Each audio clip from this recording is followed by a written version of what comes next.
lang po yun, ma'am. Kasi, di ba, sabi niyo po, yung VCP is pagka sa hospitalization. Yes. So, yung OS vet siya, Yun pa rin, yes. Lahat ng insurance na nagagaya ng ganyan. O yung hospitalization. yung security, social security po is papasok lang yan para sa incapacity of work. Yeah, for Parang example, ganun. naka-sick leave kayo, dyan papasok ang financial support. So, hindi siya galing sa Pwede pala VCP. siya. No.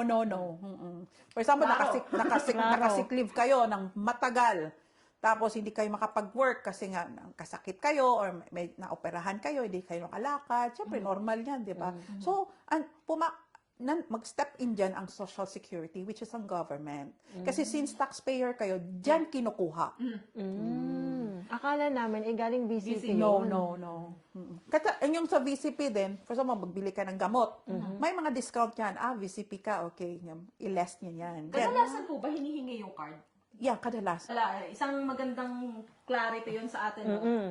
Yung VCP, pumapasok lang yan or magagamit lang natin yan pag na-hospital ka due to sickness. Now, when it comes to your incapacity of work, doon na papasok yung OS vet siya na social security dito na kung saan magre-refund sa'yo if any case you cannot work. Yeah. You cannot go to work. Hindi pala siya po refund. No? Magkaiba po ba yun? Yung government support versus yung pag nawalan ka po ng trabaho?